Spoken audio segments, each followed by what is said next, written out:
currency. The New World Order. Those are the roots of trouble.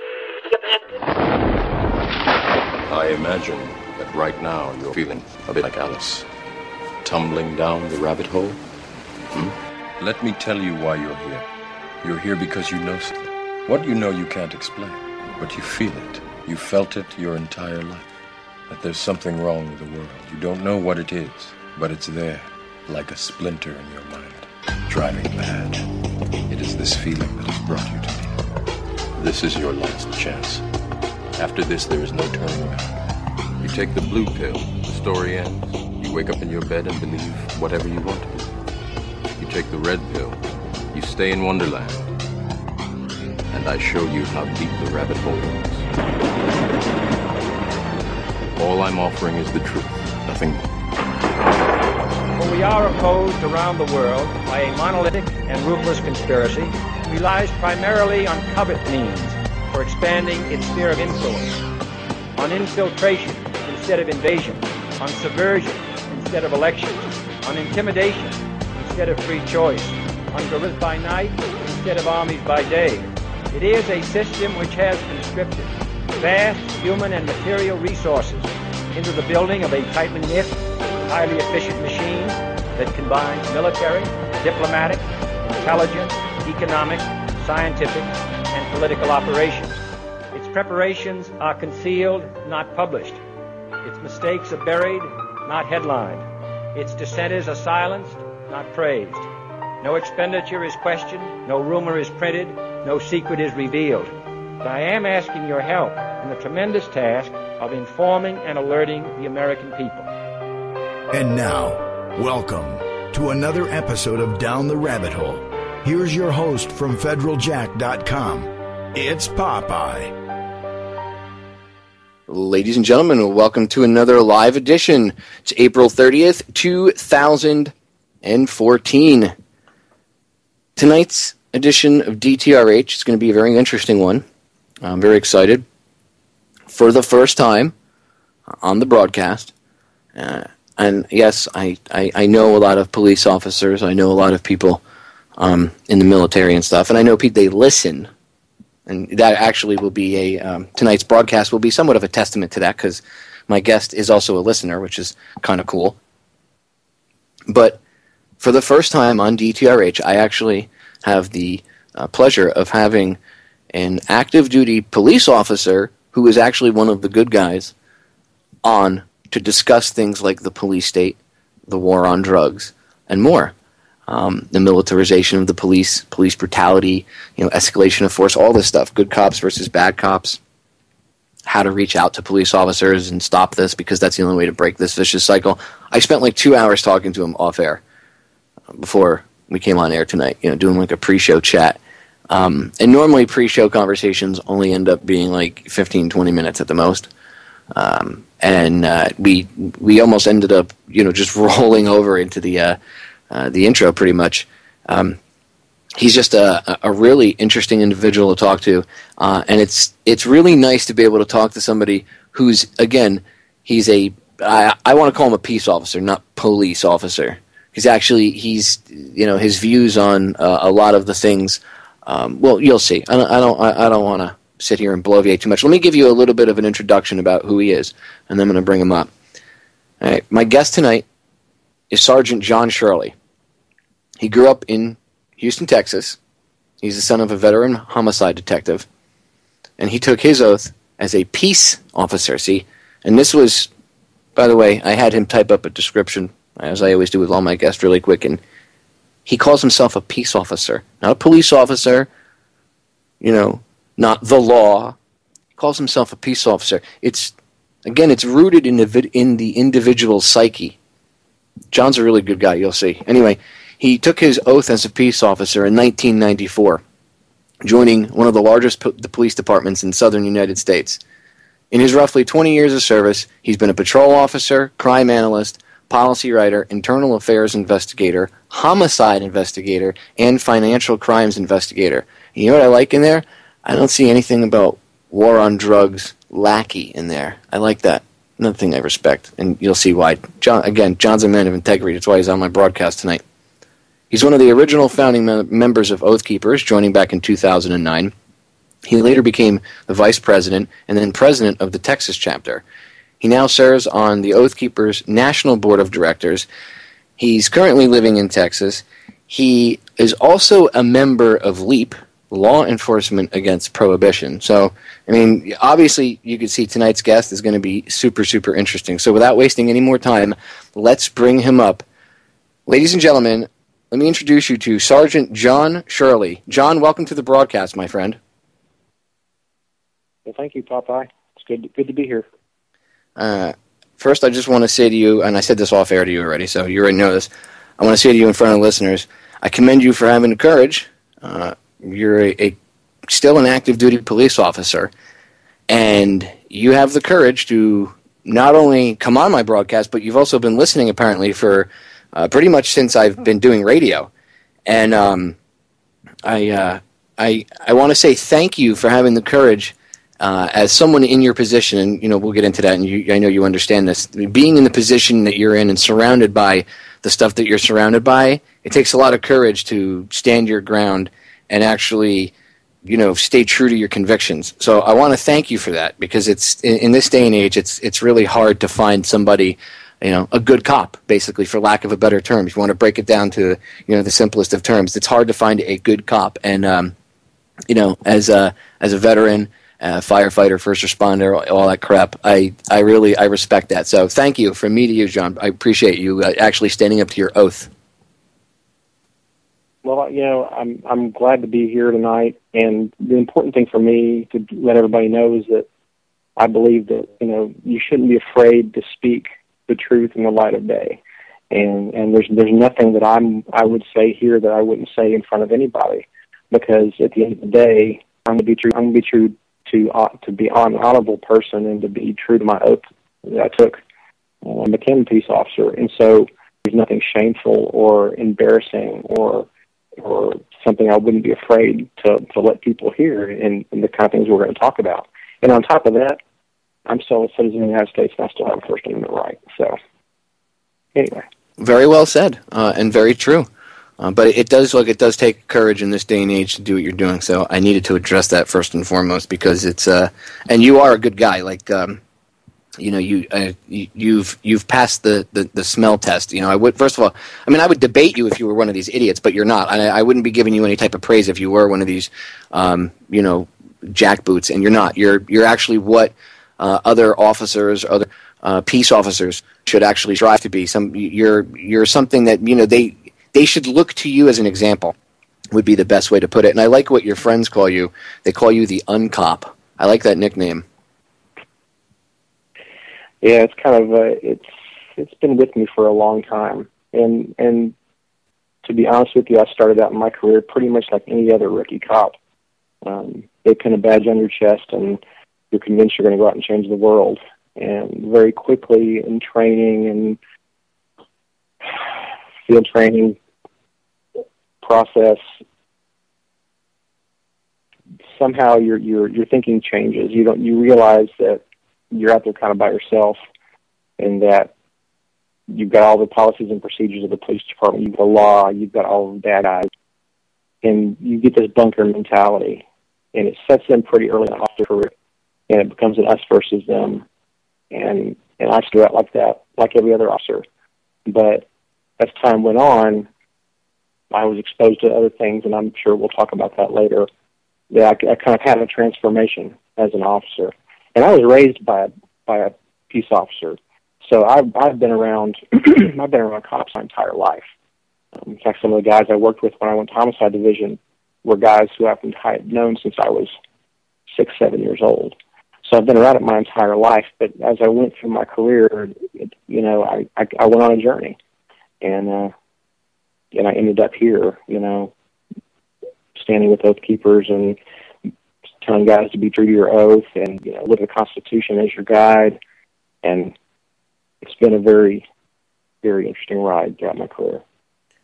Well, first and foremost, let's hop right into it, because I know we have a ton to talk about in a short amount of time, and I want to give you as much time as you possibly need to pontificate on whatever. But first and foremost, I want to pick your brain about, compared to when you joined the police department, over 20 years ago to now, do you yourself, I mean, I know that the militarization goes back a wee bit further, but do you yourself see a huge drastic change in the way police departments are 20 years ago till now? Well, I can only speak for my agency, and it's been a gradual change, the university change, and it was let me back up a little bit. It was a very steady change until 9/11, and then you had all the funding and all the new training that came in, and it seems like the attitude somewhat changed in the agencies. But I think that like most things in most organizations, the reality of the day-to-day operations followed the training, and I think the training kind of changed. It became more military oriented. They expanded our riot control squad, which at the time I was actually a member of that, and it was but it's been an evolutionary change, not a revolutionary change, I guess is probably the best way to put it. And from your standpoint, does it bother you? I mean, as somebody that signed up to you took an oath. You obviously you didn't want to be a revenue generator or anything like that. We can get into that. Does it bother you to see this slow, gradual change? And obviously drastic after 9/11. But does it bother you to see this change? Well, absolutely, because it's not the job of the police to be the military. You've got two very well defined job functions. Peace officers are there to keep the peace among the citizens. We operate under a completely different set of rules, quote-unquote rules of engagement, than the military. We're not there to put our hand down on the population and control them. We're supposed to be there to help clean up some messes when people can't handle things themselves. And so, to me, the blurring of those lines is a disservice to the police officers. It's a disservice to the citizens we serve, because it's not our mission. We're not the military. We shouldn't be dressing like the military. We shouldn't be equipped like the military. We shouldn't react to situations like the military. It's not our job. Well, I couldn't have said it any better myself, and I think it's all the more powerful coming from you. And truer words couldn't have been spoken. It's not the police or the sheriff's department's job to go out and literally be an occupying force. That's not what you guys are supposed to be doing. Like I've said on air, and I know you're a listener. We talked about this off air. I had the chance to be a New Jersey State police officer, and I mean, my foot was in the door, and I was like, nah, because I realized I just would have been a revenue generator. All I would have been doing was chasing people up and down the highway, pulling them over, giving them tickets, and being a jerk, trying to find reasons to arrest them and generate revenue to justify my job. And that's not what I wanted. If I was going to get into that kind of position of law enforcement, I wanted to actually, do what you did. You were a homicide investigator. You got a chance to actually help families whose maybe their loved one was killed, and you got a chance to at least bring them closure and bring the person that did it to justice. That's actually doing something positive. You're helping society. You know what I mean? To me, revenue generating, pulling somebody over, or even the war on drugs. Again, I commend you because there's a lot of things you don't agree with about that. Vice squads and all that stuff. Like your views are very refreshing because you don't often hear this stuff, and I can't wait to get into it with you, and listeners and stuff. But I don't want to stray too far off. So, the militarization of the police. One of the problems I see with it is this epic jump in police brutality, and there's this escalation of force. I know. I was in the Coast Guard. We did boardings. We worked with the Marines. We worked with government agencies. We worked with all different, aspects of law enforcement. We're pretty much federal law enforcement officers. And when we did boardings, we had an escalation. There was an escalation of violence that you would, you would come into a situation. You had to look at the situation, and every situation was different. That was the first thing you were taught. You didn't just jump into a situation and automatically start shooting everybody. You had a hand. I mean, yeah, you might have your gun drawn because you're trying to get everybody, on the ground or whatnot. But you didn't just automatically take somebody out. And in fact, we were trained to use non-lethal first, and then unless we were being shot at, then you kill.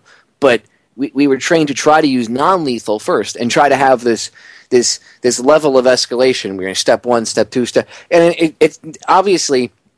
People can say, well, when you're in a firefight or when you're this or when you're that, look, I'm telling you, I understand, okay? I know what it's like to hear a bullet go whipping past your head, or have a gun pointed at you or a knife pulled on you, okay?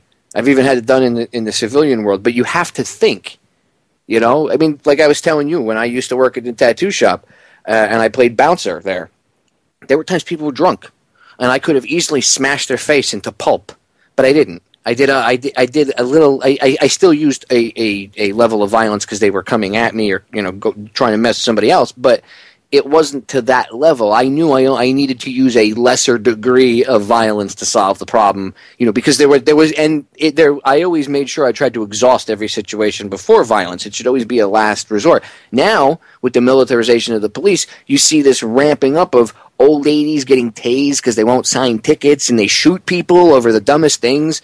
Like, it's insane. It's like we live in bizarro world. I mean, it's crazy. So with all of this going on, like, what do you think about this? What do you think of the obviously you're a smart guy. You have to admit there's a ramping up of this, police brutality. What do you think, in your estimation, as a police officer, or I don't even want to say police, as a peace officer for over 20 years, from an insider view, what do you see as one of the largest problems with this escalation of violence? Why is it happening? Wow, that is a big question, and I think I want to say first that I think there's always been a certain level of brutality by the police, unacceptable actions, unacceptable use of force, and I think that. And this isn't talking about tasing granny. This is talking about your, if you want to say, garden variety use of force violations. There's always been cops that were too aggressive. I think that the age of portable electronics, the age of cell phones and video cameras, I think that in some ways has brought the perception much higher among the middle class and the upper class. I think that the people who lived in blighted areas, I think they've always kind of had a knowledge of some level of unreasonable police violence. So it was nothing new to them. But I think that the advent of portable electronics has kind of opened the eyes of everybody else that it's going on.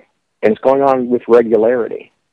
And I think, unfortunately, it's proven out that so many times it seems like there's never any justice for those that are involved. And so I think part of it is a perception issue. I think part of it is that people's perception is heightened now because you've got things like cell phone cameras and everybody's got a camera. And so if there's a brutality situation, so many times now it's going to be captured, whereas 10 years ago it would not have ever been captured. That's one segment. And the other segment is your crazy, officers sexually assaulting people on the side of the road under the guise of some kind of search, or tasing granny, or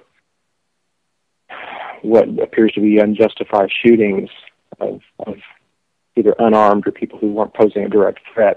Those kind of things, I don't even know how to quantify that. I don't even know how to respond to that, other than, it's happening and it's scary. Even as me being a peace officer, it's still scary for me to watch what really amounts to insane activity going on, and that my only hope is that this light of day is shown on these absolutely crazy activities, that they're corrected. And I will say it seems like that the bizarro use of force things, they do seem to be, at least from my impression, handled. Officers who are doing the crazy crap, sexually assaulting people on the side of the road, strip searching, tasing, whatever. It seems like those are being dealt with, but yet they still keep happening. So to me, almost the question with that kind of crazy stuff is, why is it if the people who are being held, who are perpetrating these crimes, are being held responsible, why do they keep happening? And then the other issue is, you've got the accepted level. Say accepted, that's not really the right way to put it. You've got the what historical level of brutality that has always been there, but now is just better perceived by the population as a whole. So I think you're almost dealing with two different issues. And that's the thing. They're both intertwined, and it's a much deeper issue than just, cops are dicks. It's not that easy. And then there's also the vicious cycle of, like I was talking to you off air about, you have the police are taught one thing, the citizens are against you, this is a thankless job, nobody cares about us, blah, blah, blah, blah, blah, blah, blah, blah, blah. And that is pumped into their heads, and that we're at a war with scum, and, the locals hate you, and, blah, blah, blah. So they pump that into their heads, and then the citizens see the police doing the things that they do. Like you said, a lot of these needless, where they go out and it's almost like they're on a patrol in a military zone, the way they act. And because of the interactions that they have, they're usually negative because they turn out bad. Then the people, the local population, their view of it gets skewered, and they don't like the police officers, and they're angry at them, they're mad at them for whatever the case may be, and then their attitude is shown towards the police. Maybe they do videos. Maybe they tell the cops, they're videotaping. Oh, you guys are scumbags, whatever, blah, blah, blah. So then now the cops are feeling that energy. So that reinforces to the cop what they've been told already in the crap that they've been fed. Oh my God, they hate you, blah, blah. Well, now it's what they see is that being reinforced because they feel that anger. They don't, they're not looking at it from an outsider's perspective with some logic because they're involved and there's emotion involved. So they get fed that, and then that feeds them to go do more stupid things, which then enrages the public again, which then feeds back to them, and then they do and it's like this circle. And the only way it's going to get stopped is if we break that circle. You know what I mean? Yeah, it's a classic feedback loop is the phrase that I would use for that. And I think part of that stems from overly proactive policing. I think so many times officers are encouraged to go out there and quote unquote crush crime, and so they go out there and they initiate these police actions with people, and it just seems like that's where so many complaints are generated, and that's where so much bad blood between the officers and the communities they serve. That's where it stems from, are these proactive initiated crimes that I think statistically could be argued don't have any impact on the overall crime rate of an area. And I do have some experience with working with a hotspot squad where we had several officers and myself and another supervisor who we concentrated on one small area in the area we worked. And when I say small, just 1 or 2 square miles, where we concentrated heavily, and this was a night shift, and we put like 60 or 70 felons in jail over a 1-month period out of this one area. And granted, this was a high crime area already, but we put 60 or 70 felons in jail in 1 month in this area. And at the end of the month, they ran the crime stats, and the crime stats were basically untouched from prior months. And so my argument is so much of proactive policing, while it may drive arrest stats up, it has no overall impact on crime. The crimes that people really care about, burglaries, robberies, rapes, murders, it has no impact on those crimes. And so because those interactions are the ones that, in my opinion, fuel that feedback loop of officers see the population as a problem. Population sees officers as a problem. And because those proactive activities, I think, feed into that feedback loop, I think that's one place where we could try to stop this cycle, is not tell officers they can't do proactive police work, but to take that focus away. Don't let arrests drive your stats. In other words, I don't necessarily think we should be prideful that we can say we're calculating and we're proud about this number of people we put in jail, the number of people whose rights we took away. Why are we trumpeting? Look at all the people's rights were taken away.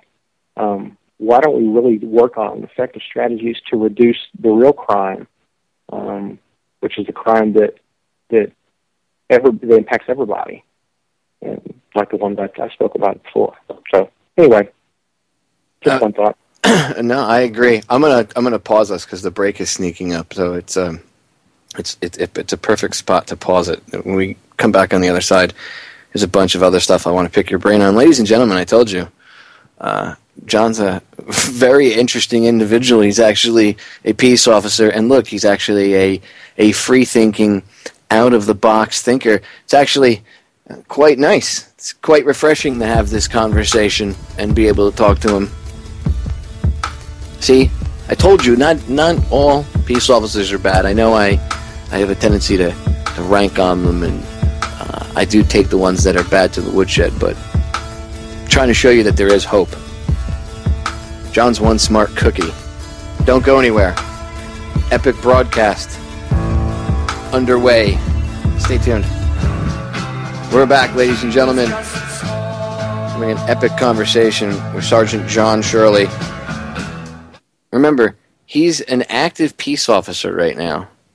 And you're hearing, I told you, there are still some good guys out there. And I talk about negative stuff so much. I'm trying to put out more positive energy. Not saying that I'm going to stop talking about the negative stuff, because I do talk about it in a way that I don't think puts out fear and stuff. But it's important to have people like John on, because you need to be reminded that even though it's bad, there's a light at the end of the tunnel. There are good people out there. There are still good guys, okay? And if there's one thing I aim to do with my broadcast is to prove to you that two things, okay, two very basic, simple things. That one, okay, we are going to save the world. That's one. And a side caveat of that is the fact that there are superheroes out there. There really are superheroes out there. Now, the second thing I want you to realize that those superheroes are you. Every single one of you, okay?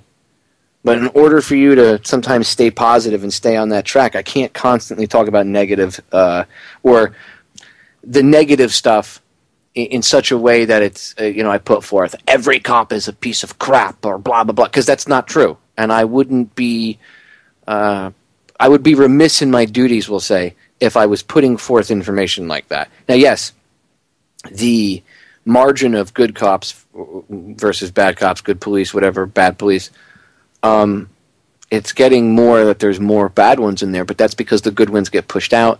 They lower the IQ standards, blah, blah, blah, blah, blah. I've gone over this 100 times. But there still are good guys out there, and I think that there is, there's still a chance. I don't think the fat lady has sung, and as I said to you thousands of times before, I do still see the light at the end of the tunnel. And having Sergeant Shirley on tonight is, like I said, a breath of fresh air, because it goes to show you that there still are good guys out there. So anyway, enough of my bloviating. I want to get back to talking to John. So, John, in regards to what we're talking about, the militarization of the police brutality, things like that, the war on drugs always comes up. And it comes up because it's used as a justification to break into people's houses at 3 o'clock in the morning, shoot their dogs, shoot their kids, and they'll say it was an accident, whatever. And the police will always, the police unions and the chiefs, captains, whatever, will always go on TV and always in their reports always back the officers and say, well, it was, drugs and raid. Even if the SWAT team raids the wrong house, it's always justified, under, well, the war on drugs, the greater good. And I think that fuels this militarization and police brutality epidemic as well. What say you on the subject? Well, I think first and foremost, the war on drugs is driven by money. And, with so many things driven by money, but the war on drugs, in my opinion, is driven by money. And that's, budgetary money to anti-drug campaigns, budgetary money to fund new units and overtime programs and equipment, and so that's the main driver. I think that you need that to be understood. And once again, I think we're talking about the money drives the program. So you've got money going into a drug program, and so they're going to increase enforcement, and it leads back to what we were discussing earlier with the proactive interactions, and I think also the communities that seem to be targeted by these programs are ones that may not view the enforcement of drug laws like the police department does. You might have a level of acceptance at some level higher, so that they see the police coming in enforcing these drug laws as almost like an occupying force, and it does nothing but increase the anxiety between the police and the people, and that runs the whole gambit of the entire drug war, and I think we need to take a step back and look at the last 40 years of the drug war and ask ourselves, what really have we accomplished? With all the money spent, all the lives, both on the police and the civilian side, all the property confiscated, what have we really accomplished with the drug war? Has it met its goals? Has it met any of its goals? And if not, then maybe we should try something else. And that's not even talking about what you really think about things like marijuana legalization. That's just really looking at the logical, what's the result of all the money spent and the time spent? What is the result? Has it been successful? And if it hasn't, let's try something else. And I think if you took a honest look at the drug war of the past 40 years, I would say it's been a complete and colossal failure, and it's led to destroyed lives on both inside law enforcement and outside law enforcement. And I really think that if we would take half the money that we spend on enforcement and put it into treatment programs and putting people through rehabilitation instead of into a prison cell, I think maybe we'd look at 40 years from now in the future, we'd look back and think, man, I'm glad finally we made a change, because banging your head against a wall and expecting a different result than a bloody skull is unrealistic. I agree, and it's like the definition of insanity. Doing the same thing over and over and over again and expecting a different result is literally the definition of insanity, and that's where we're at right now. And then you can break the war on drugs down into so many different levels. Like you said, you're not even talking about the legalization of cannabis for medical use or even recreational use. Overall, it's ridiculous. I mean, if you look at the whole thing, like, is it worth the people that have died, the civilians that have died in crossfires, the innocent people? Okay, put them aside now. We talked about them first. Put them aside. To the law enforcement officers out there that hear this broadcast, how about your fellow brothers that have died? Like, why did they die? They were fighting the war on drugs. No, dude, they died fighting for crap, okay? They would have been more honorable dying if they were saving a kid from a car wreck or something and somebody hit the car or anything else other than that. Because they didn't, it's like my brothers and sisters that died in the war on terror. They died for lies too. My friends that are gone, they died for lies. The first thing I had to admit was that was the truth. It sucks, but it is. I mean, the war on drugs didn't make any of them any richer. It didn't enlighten the lives of their families. I'm sure their families were shattered by their deaths. You guys are upset about it. If you lose your friends, your fellow officers, and I'm not even talking about the civilian side. I'm just trying to aim it at them, trying to make the officers think. Think about your own. If nothing else, just think about your own for a minute. I mean, what did you gain from losing all those guys? Nothing. There's some cartel people that are richer, some bankers that are definitely richer. The only people that I ever see benefiting from this whole drug war thing are the bankers, because they're the ones that win on both ends. Governments have to take loans out to buy all this expensive equipment, and the drug cartels need somebody to launder the money. Wow, it's amazing who makes the money. It's just like wars, how banks fund both sides. Maybe who are the real criminals? Maybe we should ponder that for a minute. So it's just, and your thoughts on that, John, as a police officer, again, as someone who's been in the trenches for over 20 years, what are your thoughts on what I just said? If I came to you and I said war on drugs, maybe you were for it a little bit or whatnot. But if I came to you and said the war on drugs is retarded, and I listed all the reasons I just did, and I tried to come at you that way as a police officer, do you think that's an effective way to maybe try to reach out to other officers for people, maybe people that are family of officers or friends? Well, in my experience in my agency, I think that outside of your narcotics units, outside of your specialized divisions who deal with the drug crimes, I think there's once again, generalizing is always inaccurate at some level, but I think to a large degree officers don't have any faith in the war on drugs outside of the units that directly benefit from the fighting of it. So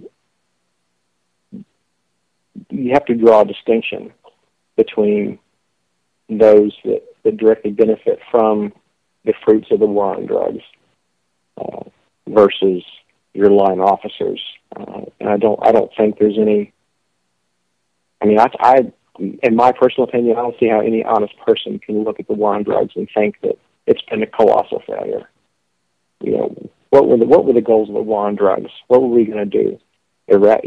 Lower or decrease or eradicate use? That hasn't happened. Drive the costs up so much that nobody can afford it? That hasn't happened. Lower addiction rates? That hasn't happened. Lower the purity and the strength of the individual drugs? Well, that hasn't happened. So what has happened? What's happened has been wrecked lives on both sides of the equation. So it's been a failure, and I think officers who are honest would see that it is a failure, and so you've got to try something else. And you talked about it also. Who gains from it? There's the other side of the equation of you've got your private prison system that stands to gain by as many people as possible being put in jail. So that's another part of the equation is the whole prison industrial complex that we have operating in our country now, which, for those who don't know, we have more people in prison than anybody else in the world, including China and Korea. We have more. And the war on drugs, I think, is a major catalyst in keeping us the prison nation. And we got to try something else. We got to do something different because it's not getting any better. It's not making things better. It's ruining lives on all sides of the entire equation. It's insanity. It's literally the definition of insanity, and it's not helping anybody at all. And like you said, the private prison industrial complex, that's a whole other thing. We're going to get into that in a little bit too. That whole thing. People have no idea. People are like, we live in America. We're free here. I wouldn't want to live in China. Ugh, they lock people up over there. And it's like, you realize we have, per capita, more people in jail than they do? Like, we have, out of every 1 in 4 prisoners in the world is locked up in the United States. That's the reality of the situation. And anybody that thinks differently needs to go do their homework. And here you have a peace officer. John, am I not correct? You're correct. Scary stuff. And then it's also a privatized form of slavery, which we'll get into, because then the prisoners are they make like 25 cents an hour, and they're sold out to or farmed out, I should say, almost like cattle, to private, these big corporations, Target, whoever. And when you call customer service at 3 o'clock in the morning, well, I guess we can just get into it now. When you call customer service at 3 o'clock in the morning, and you're happy that you're talking to an American, because remember everybody got pissed off. Oh, they outsourced everything. Blah, blah, blah, blah, blah. I got to talk to some Pakistani guy or some Indian guy. I want Americans. Bring jobs home. Well, they brought the jobs back home, but they didn't give them to Bob or Nancy, who could have maybe used the job, maybe open a 24-hour call center, because that would have cost them money. They would have had to open a building, furnish it with lights, plumbing. They would have had to hire all these people, pay them benefits, give them a decent salary. It would have cost them too much money. So what do? They go to the prison industrial complex, and they use the prisoners as slave labor. They work for like 25 or 50 cents an hour, and the prisons bill these corporations probably like $15 or $20 per person per hour. And that's the reality of the situation. So at 3 o'clock in the morning, if you're talking to somebody that speaks perfect English and they're like, "Oh yeah, no, we're stationed here we're based here in the United States," more than likely you're talking to somebody in a jail, and they're sitting in a room that was set up with office cubicles and computer terminal access, and a lot of times you're giving credit card information to these people. That's the reality of the situation. John will concur with me, I'm sure. It is literally privatized slavery. John, what do you think? Prison industrial complex equals privatized slavery? Well, I don't know any way else to look at it. I mean, you've got products and services being produced at below market values, severely below market values, by people who don't have really a choice other than to work. That equals slavery.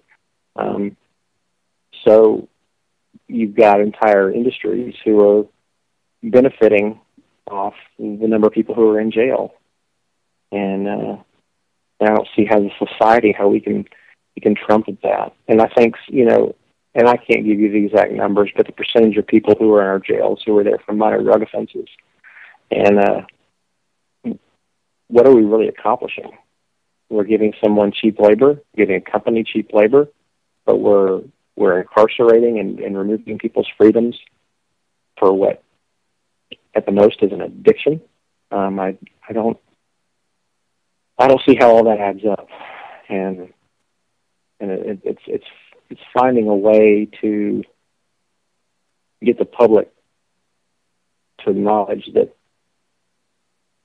the system is broken and that we have to make a change, and it all ties together. You've got your things like your mandatory sentences for certain laws, and you've got your private prisons.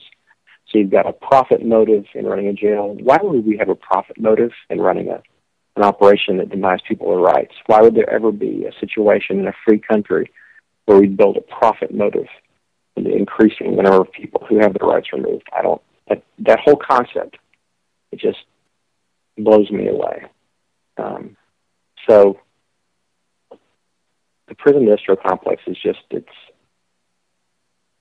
sickening that a country that purports to be free and purports to be the beacon of hope for the world, and yet we have more people in jail than anybody else. And I think at the end of the day, it means we've got too many laws, and honestly, in certain ways, too much policing going on. We're a free people. We should be able to enjoy the freedom.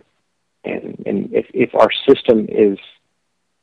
system works, we shouldn't need so many laws and so many people in prison if our system works. So, and so if it's not working, well, let's change the system. Let's change the laws.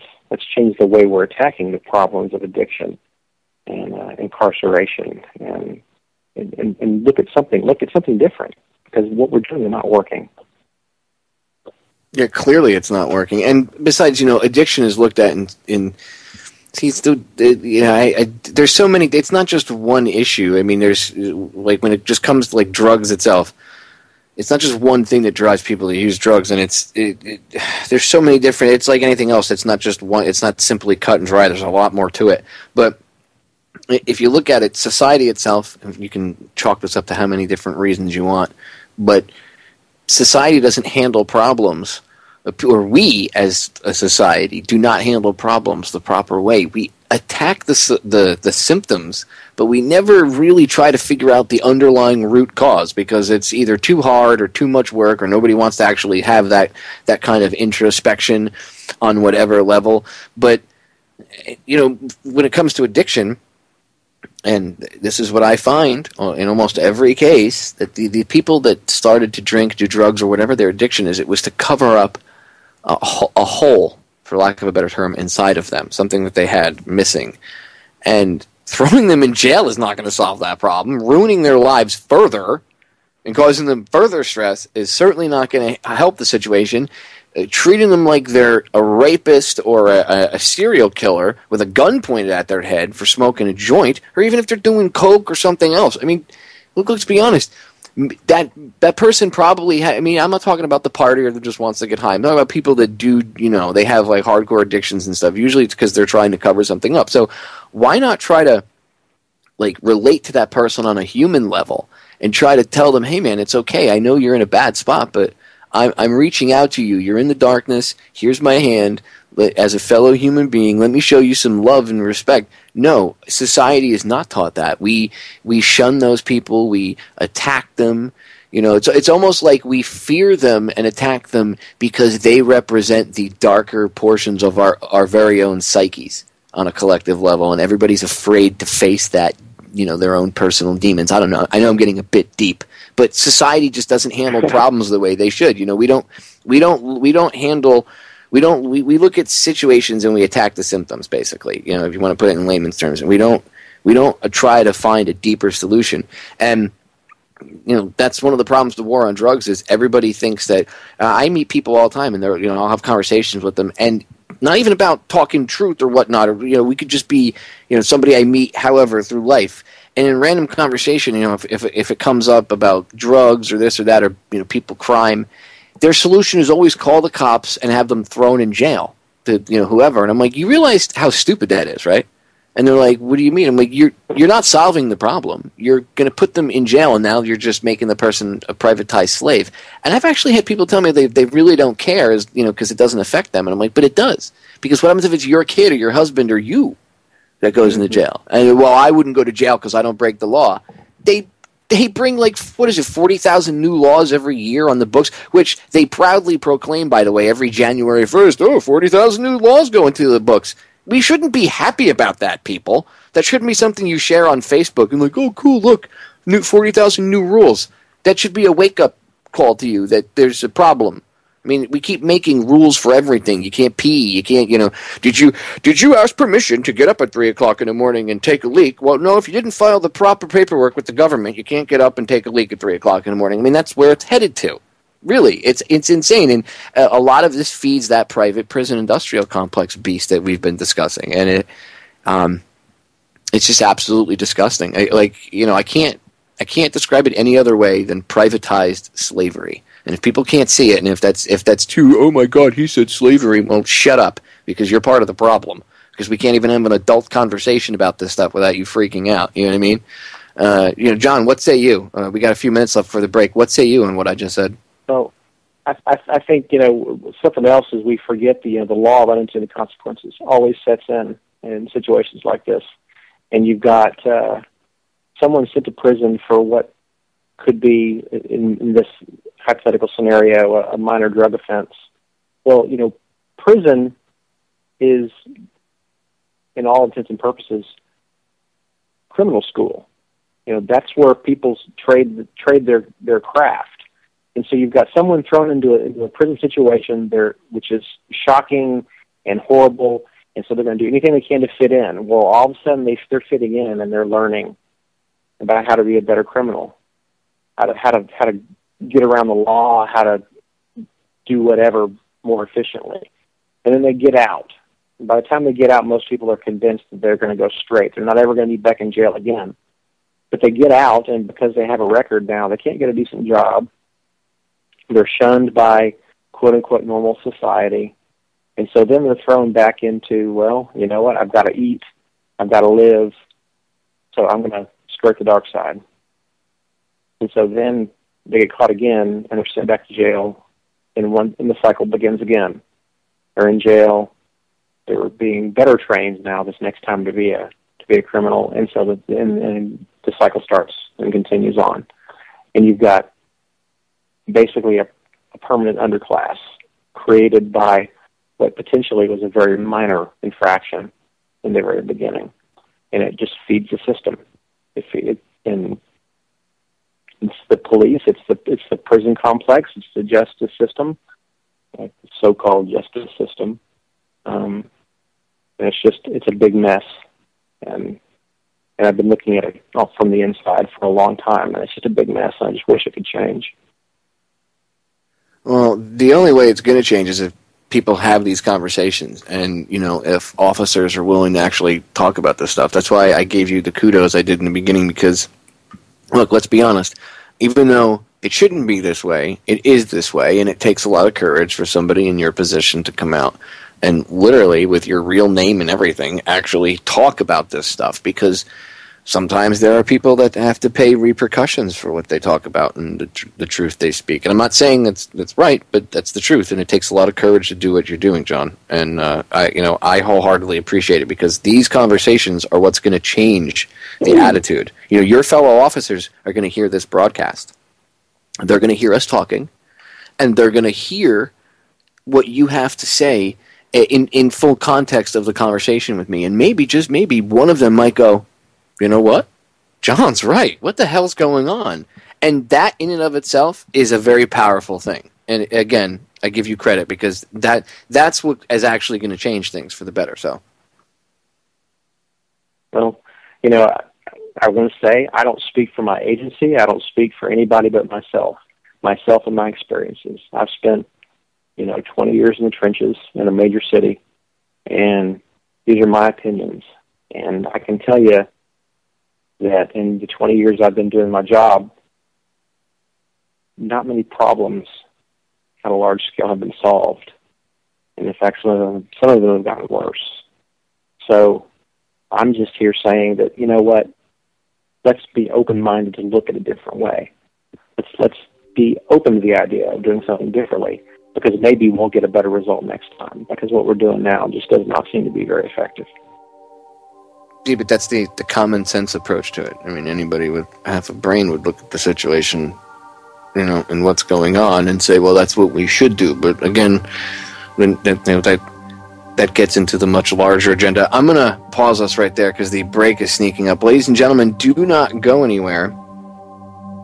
We have another hour. I'm telling you, John's a really awesome individual. I want to get into his head a little bit about L.E.A.P, Law Enforcement Against Prohibition, push that a little bit, and get into a few other topics. So do not go anywhere.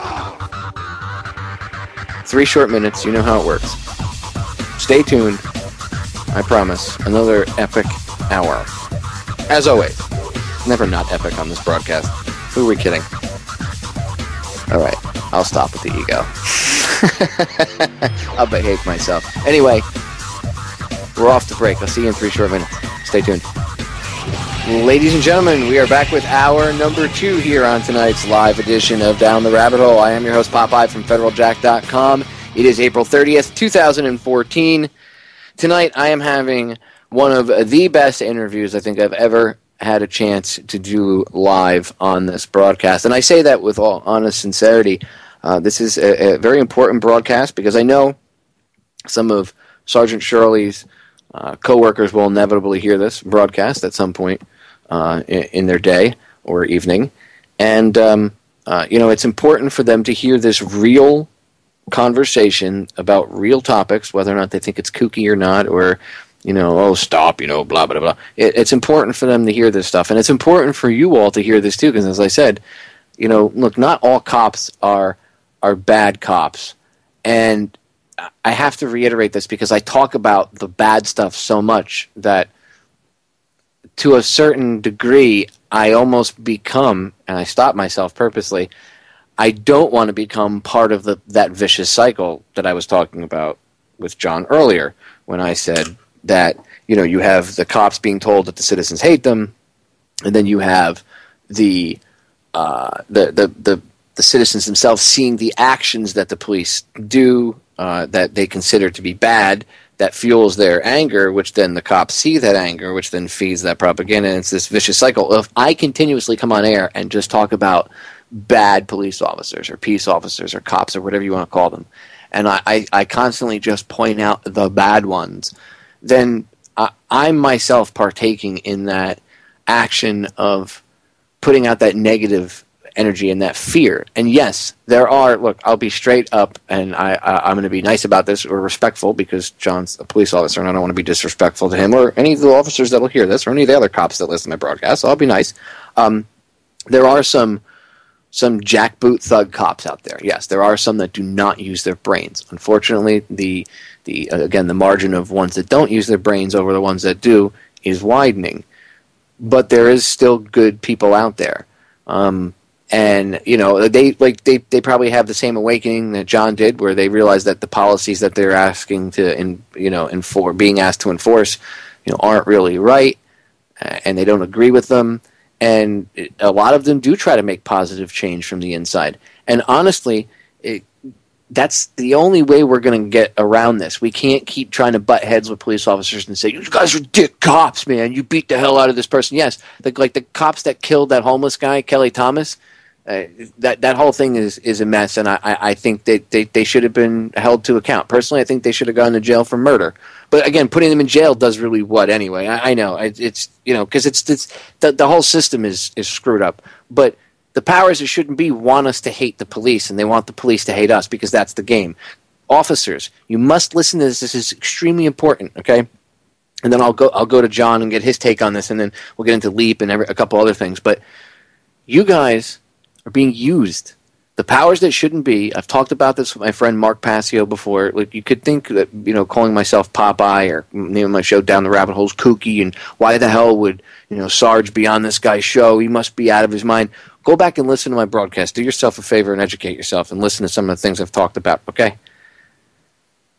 And listen to a broadcast I did, a couple of them I've done, with a guy named Mark Passio. And we've talked about police and the military. I was in the military, okay? I know. I was one of you guys once. You know what they called us? You know what they still call us? They're dogs. Because we're willing to do whatever they ask us to do. We're their obedient pets. They call us their pets or their dogs. And, they actually look at people like that lower than they look at humanity. They look at humanity, they literally call them the Walking Dead.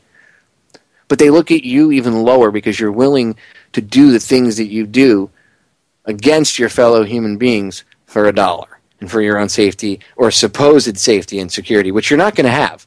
Because, again, if you look up history, go look up the Night of Long Knives or any other tyrannical government. Look what happened to the people that helped them get into power. They soon after were dealt with because they're too dangerous. They know too much. People got to go. That's how it works. Okay, so you're not in a special club. You're one of us. You're not one of them.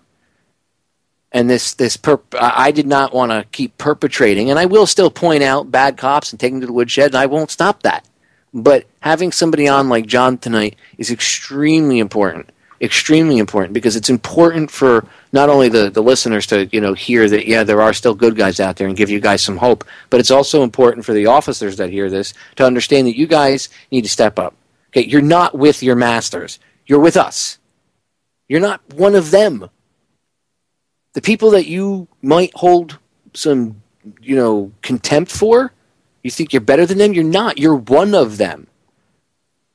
Take the chip off your shoulder and realize that you're one of us. That costume, you don't animate it. I've said this 1,000 times.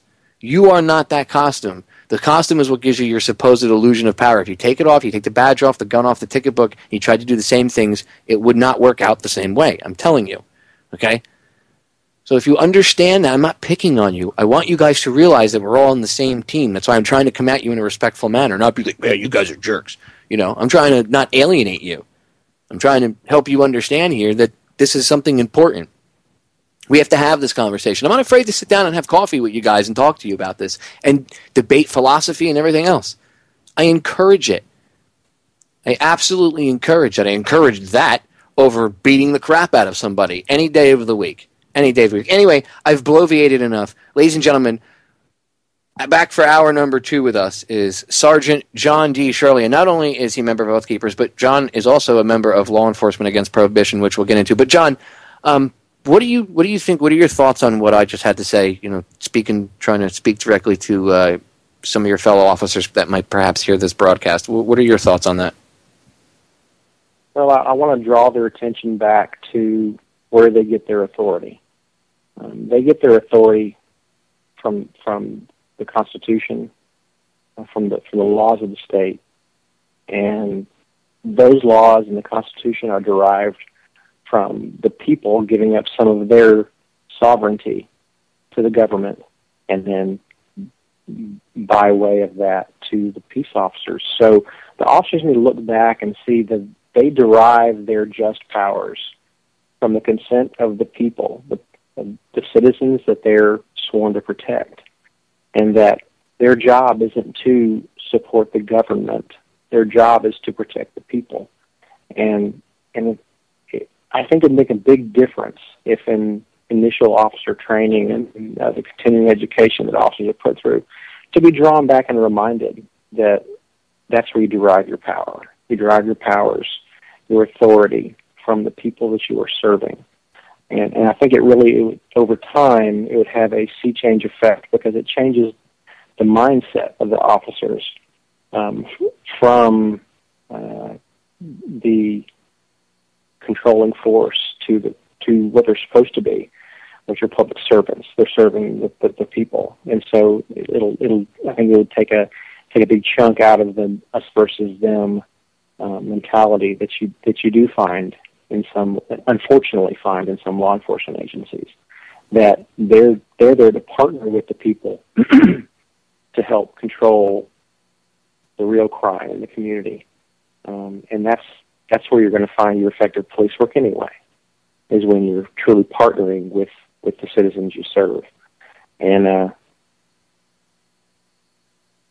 it starts with training, and it continues on in the field training process and the policies and procedures of the departments, that they're to partner with the people they're serving. They're to partner with the citizens. They're not to see them as the enemy, as the problem.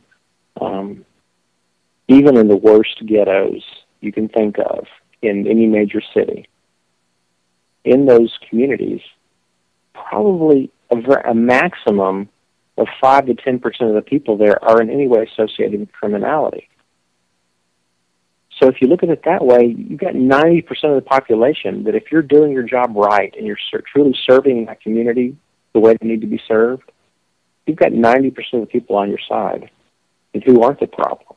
You've got a very small segment. And so it's a head game with officers that you need to get out of the mentality of us versus them, of the police subculture. The citizens aren't your enemies. They're actually your biggest assets to do your job. And I've personally found that to be the truth, be it regular patrol or even murder investigations that I've run. It's the good people in that community where that crime happened that are going to help you solve that crime. And the wise officers will figure that out. But I think it could be helped by changing some strategies of training. Well, in all the years I've been an activist and doing this, I've interacted different ways with police departments. And one of the things that always comes to my mind, and I've talked about this with other police officers, obviously not on air, but, in person, and they've always given me an excuse here or there, and, well, blah, blah, blah, that limits people's job opportunities. But my proposal to stopping a lot of these problems would be that you have the officer, there's a prerequisite that the officer has to live either in the city, or if he lives outside the city, it has to be within like a 2-mile or a 3-mile radius of the city boundary, if they're even allowed to live outside the city. And I say that because if the officer has to live in the same city that he patrols the streets of, he might think twice about beating the crap out of somebody or having that thug mentality, because they are part of that community, so they have to go home and still live in the same community that they're driving around doing this in. I think that's a part of the big problem. Is it's easy now for an officer, and I'm not, again, it's the individual, it's their own. At the end of the day, everybody is responsible for their own personal actions. But I think it's easier because a lot of these officers, they live 40, 50 miles away from the city that they work in. That opens up a big problem because now they live far enough away that they can completely disconnect, and on the way to work, they can put themselves in a-hole mode, and then they go to work, they're jerks, and then they leave, and they drive 50 miles home, and they leave all of that behind, and that's all well and good for them, but look what all the, and that I tend to find that a lot of the cops, and this isn't the case in every situation, but I tend to find in more often than not, the police that tend to be involved in police brutality situations in a specific area are more often than not, they don't live there. And they don't live, within a 2 or 3 mile distance of it. They usually live further away. And I think that would go, and that's, again, it's not, none of these solutions are going to stop it by itself. It's, it's multifaceted, but I think that would go a long way to curbing a lot of that, because that would, talk about forcing the officer to maybe, rethink his position and his perspective on things, because now he has to live with the same people that he's patrolling around and interacting with that uniform on. He has to interact with them with that uniform off. So I think it would be a different change, and it would also help him understand the community better too, because then he would be more in depth, entrenched in the community, know what's going on in the community. He would probably be more apt to stop crime before it happened, because maybe he could talk somebody out of doing something stupid. Hey, Johnny, what are you doing? And maybe the kid was, he catches a kid with a bottle of liquor, and the kid hasn't, taken a swig of it yet, and he says, "Come on, man, what are you, stupid? Give me that thing and get out of here. Don't be an idiot. Let me catch you with this again. I don't have to arrest you. And get out of here." Like that community policing, the way it should be done, the way it used to be done when I was a kid. I just think that this is one of the solutions, because again, there's different things that could branch off. But we got about 11 minutes for the break, so the floor is yours. What are your thoughts on what I just said? Do you agree, disagree? Think it's a good idea? Right. If you'd have asked me that question 12 years ago, I would have told you you're absolutely out of your mind. There's no way that you wish you should make an officer live in the area that he patrols, and that would have been the opinion of a young, non-knowledgeable police officer. But faced with it now, I think it's not a bad idea. And if you look, in history, the way policing started with the whole night watchman system, they were members of that community. They had a vested interest in controlling crime in that community. And so if we fast forward to now, and I agree that most officers in my agency, or I can't say most, a lot of officers in my agency live way outside the city limits of the area. And I would say that if you brought them back and told them that you had to live there, that's a good thing, because that's calling us back to where you make them responsible for where they live, and that can't be a bad thing. And I know we talked about this a little bit earlier before the show, but kind of what fostered my evolution of thinking when it comes to policing. And when I graduated the academy, I was put in a high crime area, and I was in a police car, and I was going up and down the streets at 35, 40 miles an hour, responding call to call. Never really interacting with anybody but the people who were calling the police or with criminals. And that kind of fostered, it emboldened us versus the mentality, because you're only dealing with the problem people, the problem situations. Shortly after I got on the department, I volunteered for a pilot program of putting police officers on bicycles. And so several days a week as an overtime program, I would patrol on a bicycle. And just taking the officer out of the police car and putting them on something more accessible, like a bicycle, accessible by the citizens, and also traveling down the road at 10 miles an hour and not 35 miles an hour. It was amazing the differences in interactions you had with people throughout the day, and you had many more positive interactions than you did when you were sitting in a police car going from call to call to call. And it really kind of started changing my thinking that we've lost something with the whole quote-unquote radio patrol officer, super efficient, running from call to call and, emergency response to emergency response. I think we've lost something. We've lost the whole idea of the community officer. And a lot of officers take a very dim view toward community policing because they look at it like it's a bunch of warm kumbaya songs and hugging the criminal. But in my experience, if a department is truly enacting community policing, it's really just drawing officers back to the original roots of policing, which is your beat cop, your beat walking cop, your officer on the street who knows everybody in the community they serve. They know them by first name. They know the children. They know the kids who are going to skip school. They know who the kids who may be throwing eggs at cars. They know the problems, and they also know the solutions because they're working hand in hand with the people who live there, and who their vested interest is to solve the problem. So I went through my own evolution in the experience of going from regular patrol and adding on to bicycle patrol, and moving forward from there. That you really gotta, to serve your community, you have to know your community. You can't be expected to serve people that you don't know. And so it changed my way of thinking. And so I really took time to get to know a lot of people in the community I served, and it was amazing how much more effective I could perform my duties when I communicated with the people that I served, because they would talk to me like they would talk to one of their neighbors if they were having a problem.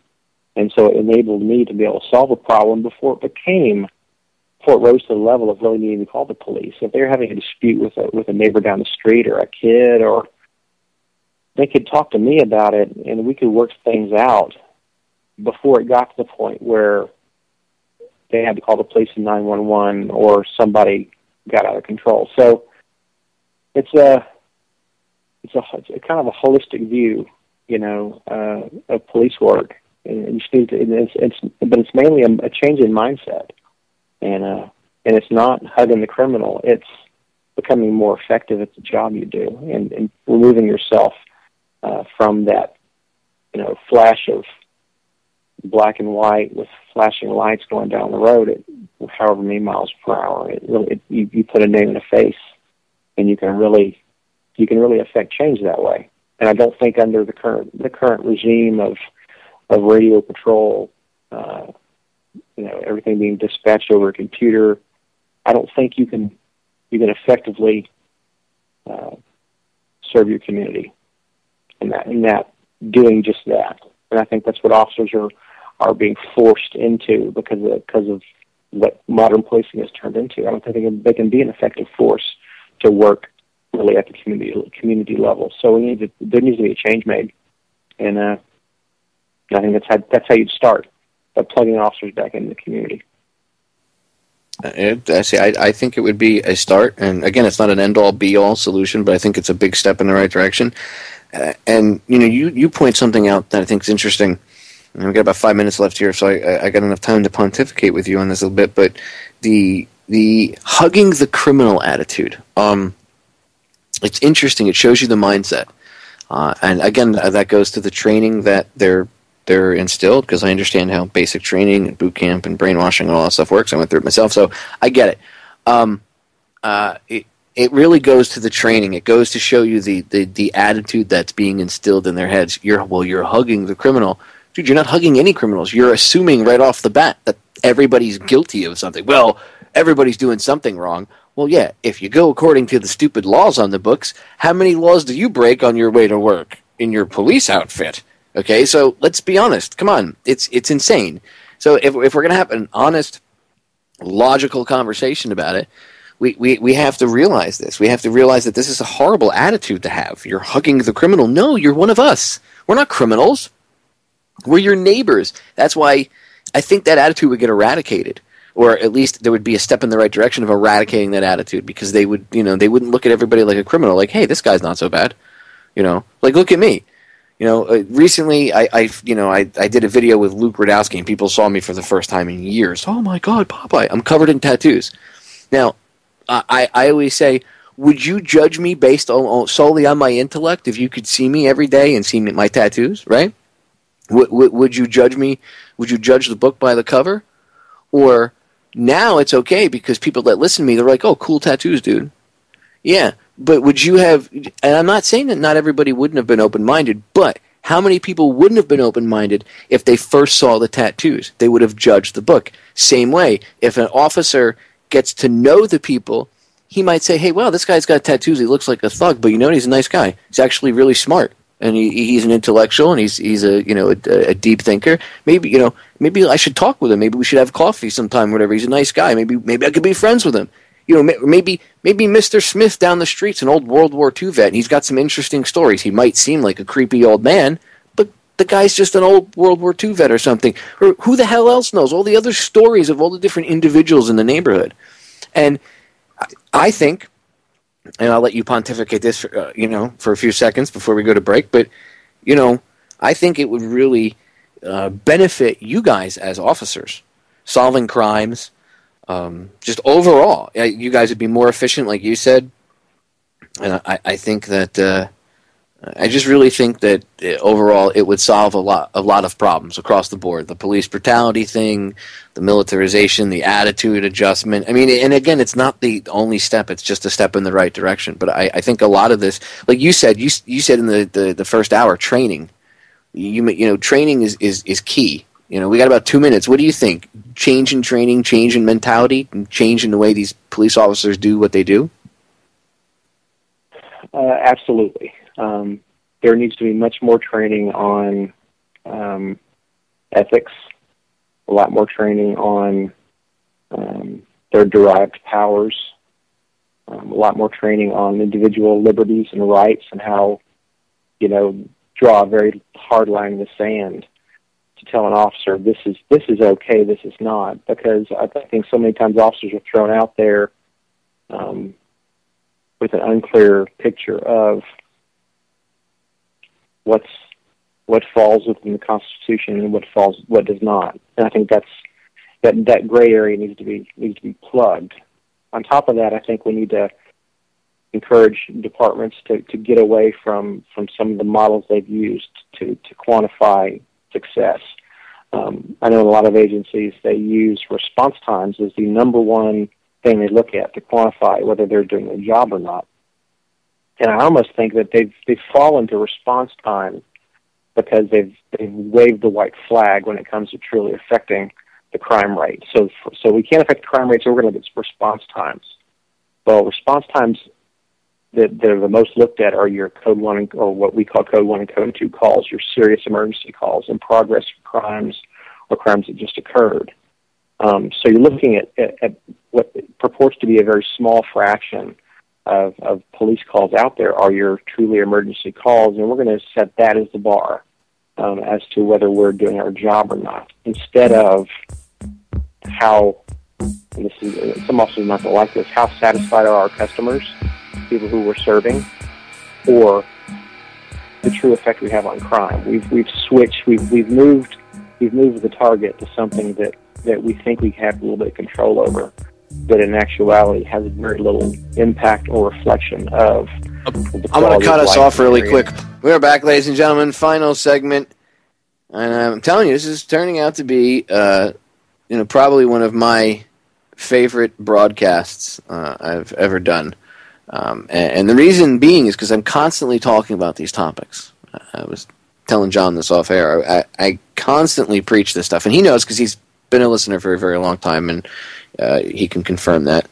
But I was telling him off air that it's important to have this conversation because it's important for his fellow officers to hear us having this conversation because it's not us versus them. It's this mentality that the powers that shouldn't be want us to adopt. It's how they think. Okay? They want us to think along the same sick, psychopathic lines that they do. That's how they control us. And it's important to get the message out to the police that we're not your enemy. We're not. We're your brothers, your sisters, your fathers, your sons, your mothers, your aunts, your uncles. We're your friends. We're you. Okay? We are you. I can't put it any clearer. You're not them. You're with us. It's a 3D game of chess, gentlemen and ladies. And you, as officers, are being played against us as the other chess pieces. You get it? And at the end, whatever's left gets cleaned up by some other bunch of schmucks that works for these very same people. The powers that shouldn't be. The only way to break the cycle and take control back and stop this insanity, and yeah, you can attack me as being a conspiracy theorist. I'll even let John pontificate on that, but it's the truth. And this broadcast is very important for you to hear because it might just change your mindset. Look, you can throw all the pejoratives at me you want. You can make fun of me. You can call me anything you want. Thug, tattoo, jerk off. Go ahead. Throw any name you want at me. I don't care. I don't care. Okay? It's important for you to understand. I think we're on the same team. Okay? As much as I might dislike how you do things, or I might dislike your personal attitude, and I think it needs to be adjusted to a certain degree, maybe some of you, I still refuse to play that game and hate you. I won't do it. I won't continue the cycle. I'm going to break it. You want to join me? Let's go. You want to be a robot? You want to be an automaton?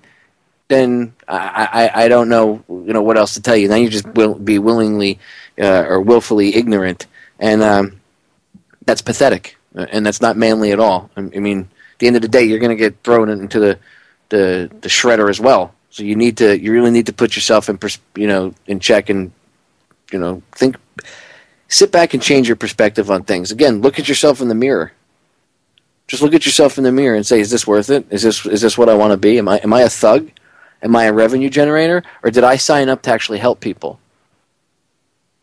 I mean, make a positive change. That's all you got to do. Well, I'm afraid. I don't want to get ostracized. Well, see, that's the problem. You're afraid. And there's a whole litany of things. It's just people need to realize we're on the same team. It's that simple, okay?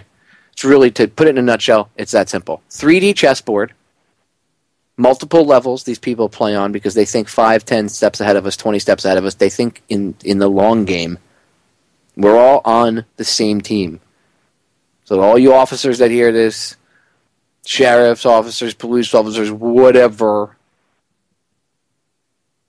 it's important to understand that you guys are the very people, you ladies and gentlemen are the same people that you call criminals. Hugging the criminal. You're not hugging the criminal. You're hugging yourself. As soon as you understand that and get back to that mentality, things will start to turn around. And you'll realize that anger and hatred that people have of you will go away. I mean, there's a reason for it. It's valid and justified. Stop thinking that it's not valid or justified. That's the other problem. You've had it driven home to you by individuals that it's not valid or justified. Oh, it's totally valid and justified. And the fact that every time something bad happens, they always write it off as justified whatever. No. Start policing your own.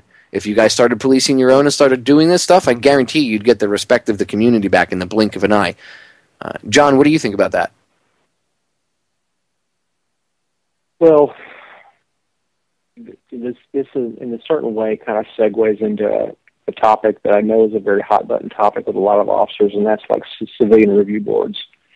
And they're not popular among officers to have complete autonomous civilian oversight.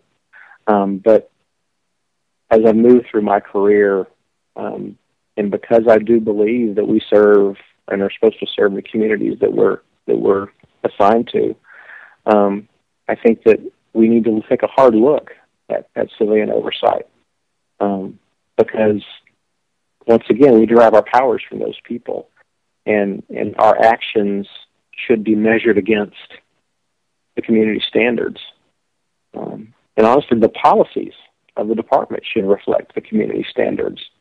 And honestly, if the policies reflect the community standards, then the officers' actions should be reflecting the community standards. And so there shouldn't be this knee-jerk reaction among officers that we can have a civilian review board. What do they know about police work? Well, you know what? At the end of the day, people and officers are judged by juries made up of normal citizens of the community. So we entrust them to take people's rights away and send them to prison, but we're not going to give them the trust to make a decision on whether an officer's actions were correct or not.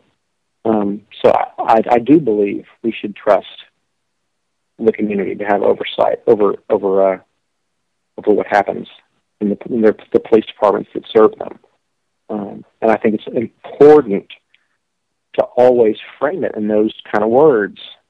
The peace officers in that department are there to serve their community.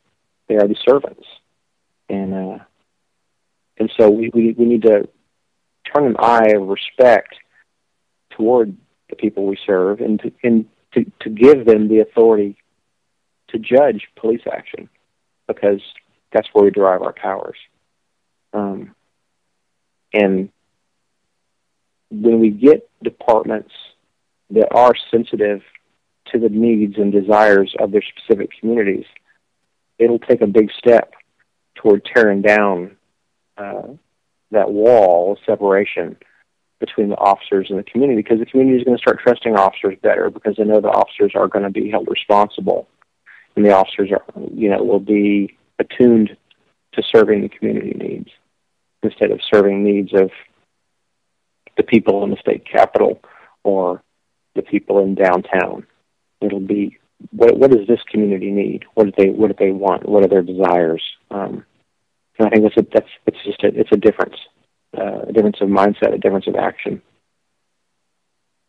And that kind of segues us into the next of the two topics I want to squeeze in here in the last 18 minutes we got with you. And again, thank you so much for giving us your time tonight. Politics in policing itself. I mean, how big of a problem? I know what, just the general politics of being a firefighter was, and then I knew that outside politics also influenced that. So I can only imagine, and that was 10 years ago, so I can only imagine what it's like now. Is politics in policing itself a huge problem? Yes, it is, and I think it's mainly a mental exercise, I think, to a large degree, because, and I say that because I feel that politics has no place in being a peace officer / law enforcement. You've got the law and policy and procedure, and politics should not play a role in that.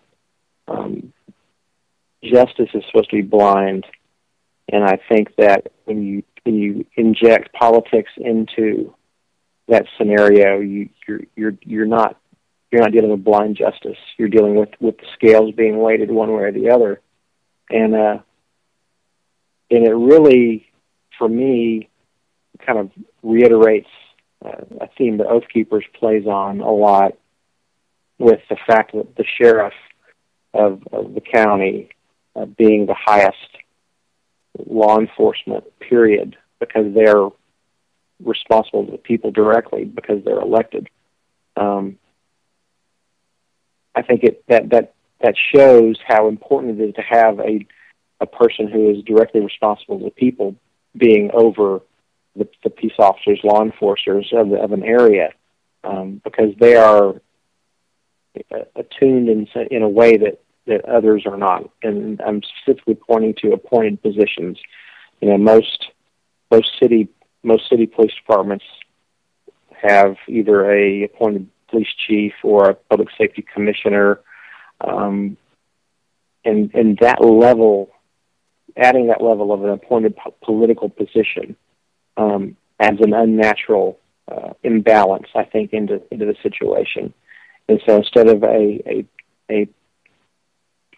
sheriff or a person being directly elected for a specific purpose and in running on specific ideas, you become just one more cog. You have the appointed position just being one more cog in a big machine, and that appointed aspect insulates them from the desires and the needs of the community in a direct way that the direct election allows, and it just adulterates the injection of politics into police work. It just adulterates what's going on, because I really consider being a peace officer a calling, much in a way that the teachers are called to their service, and that even religious leaders are called to their service. I really do believe that good peace officers, it's that level of calling, and when you adulterate that level of commitment with the whims of politics, and politics is a capricious study, and it changes from day to day, and it causes those who are called to that position to become disillusioned and to lose sight of what they originally signed up for, and it just taints what should be a very honorable position in the community. It can taint it because you've always got that specter of the changing winds of politics behind it, and it increases distrust inside the organization, and honestly outside the organization as well. Because if you happen to be on the opposite end of the political spectrum than what the current winds of politics are, then you're going to feel disenfranchised. You see, there's so many different levels to the things that are going on. It's not easy just to say that there's one quick, simple solution. That's why I wanted to have this conversation with you tonight, because it's important to talk about all this stuff. I think if we can get all this stuff on the table finally, if we can go over this logically and without emotion, and get the points across to everybody equally, that we're on the same level, and all the other important things that I would like for them to take away from this conversation tonight. I think we can really make a huge positive change. We got about 12 minutes. I want to pick your head. I want to shift gears. I want to pick your brain a little bit on LEAP, Law Enforcement Against Prohibition. Why you got involved, why you think it's a good organization, why you're against prohibition. I mean, I know we talked a little bit about it during the war on drugs, but I want to focus on Law Enforcement Against Prohibition itself too, because again, I know a lot of officers are going to hear this, and it's important for them to hear that, hey, there's other law enforcement officers out there that do not agree with what's going on. Well, I think one of the things I want to say in the very beginning is that I've never used cannabis. I've never used illegal drugs in any way, shape, or form. So this is, to me, a well-thought-out, logical response to all my experiences.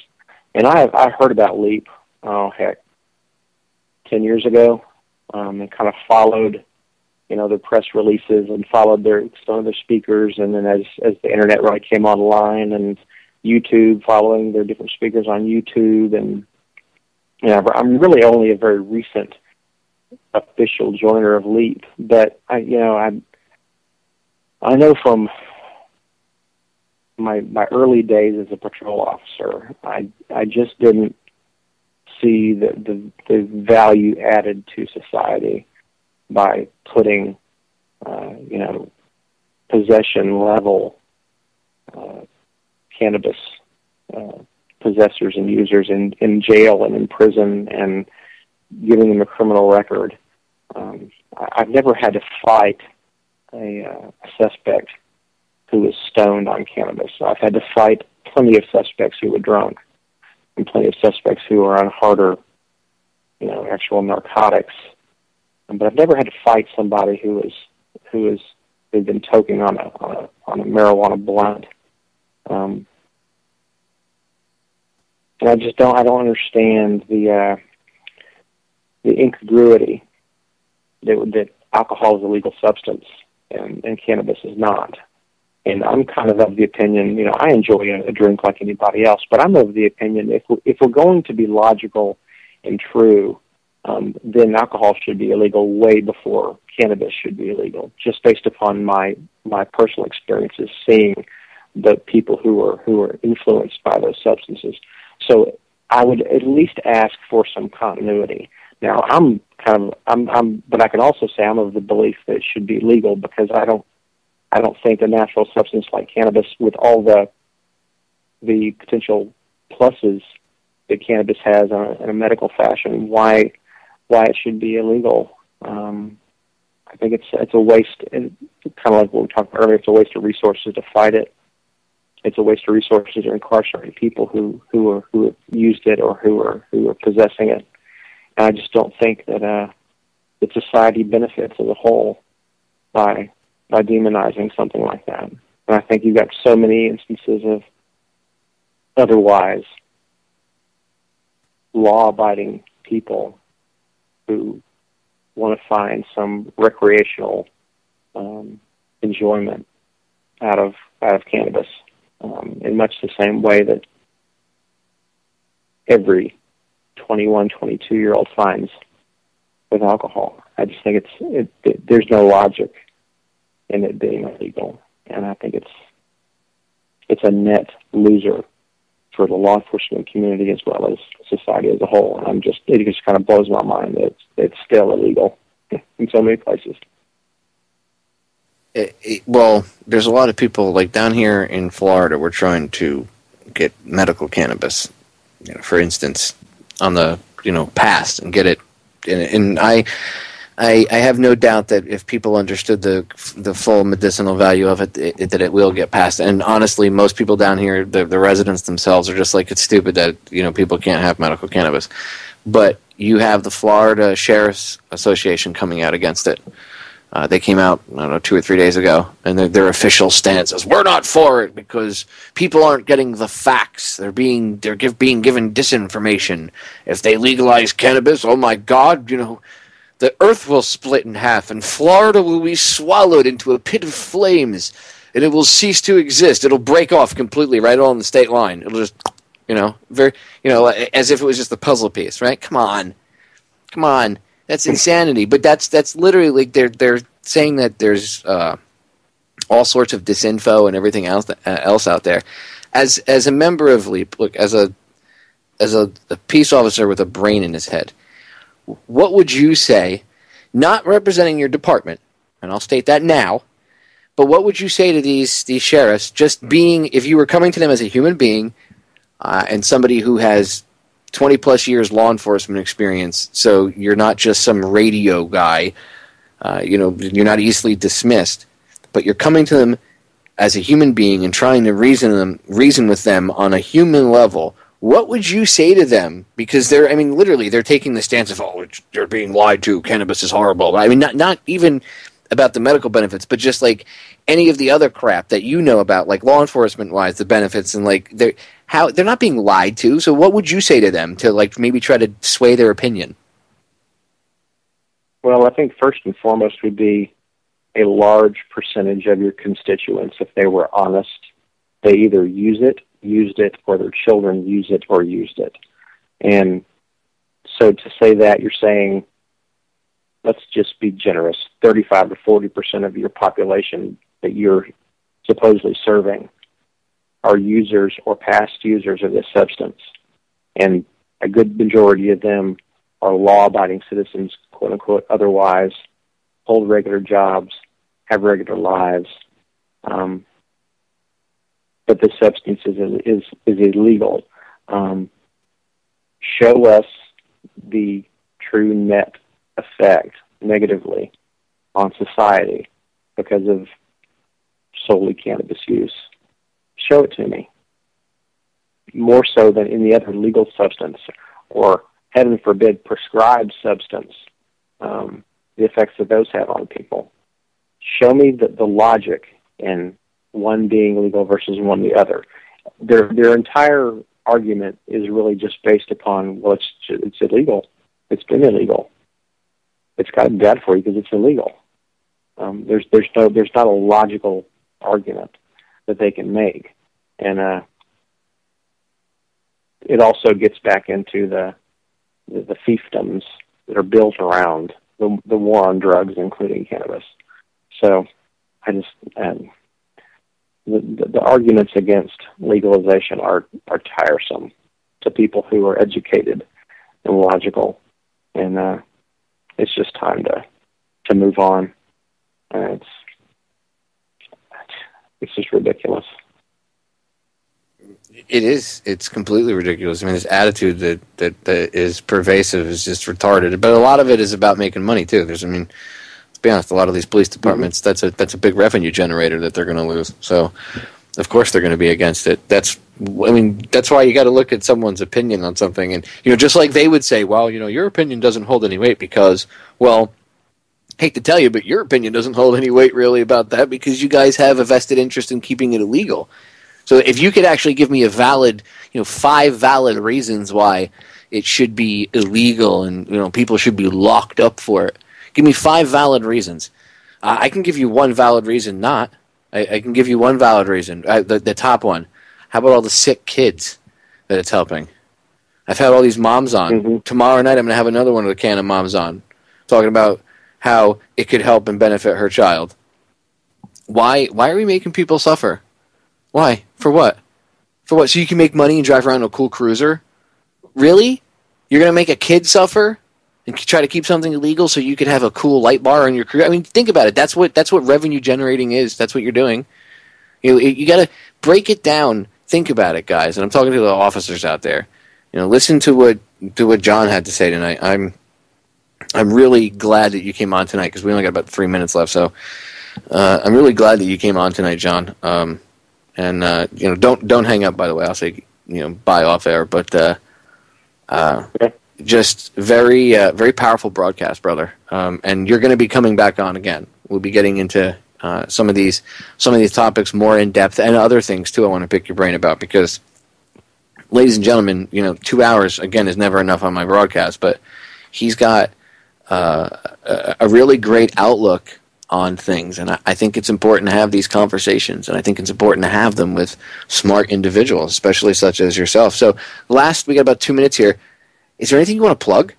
Facebook, Twitter, anything for L.E.A.P, Oath Keepers, or anything? Well, of course I want to plug Oath Keepers. I've been involved in since 2009. It's for those who don't know, it's for current serving and veteran police officers and members of the military and firefighters and EMS personnel, those who swore an oath to the Constitution. And then the entire purpose for Oath Keepers is to remind those who took the oath to be true to their oath and to know what taking the oath really means, and to studying the Constitution. You can't go wrong if you stay true to your oath as a member of law enforcement or as a veteran. Always be cognizant and weigh the decisions you make, the orders you receive and the orders you follow. Always weigh them against the weight of the Constitution, because that should be your guide. On top of that, those keepers have been very active out at the Bundy Ranch situation. We've been there on the ground since really before the standoff took place, and there's lots of stuff that I'm sure we can probably talk about later going on out there. But we're on the ground. We pretty much have a presence in every state. We have 40 or 50,000 members nationwide. So go to oathkeepers.org, check it out, and get involved, because we're the tip of the spear. The powers that shouldn't be count on us to enact their rules. If we refuse to act, their rules can never be enforced. And so we can make a sea change. because they can't do it on their own. They need us to be their cronies. So, that being said, oathkeepers.org, it's a great organization. We also accept associate members for people who haven't taken an oath. We'll give you an oath, and then you can follow that oath. That's about the only plug I have. Well, John, we are out of time, but thank you so much for coming on, brother. My pleasure. Ladies and gentlemen, as I always say to you on every broadcast, the solutions to our problems are most definitely an inside job. Officers, I hope you listen to this broadcast. Those of you that hear it, I hope you take it to heart. We are you, you are us. We're all on the same team. Don't be a jackbooted thug. Love you all. Catch you all again live tomorrow night.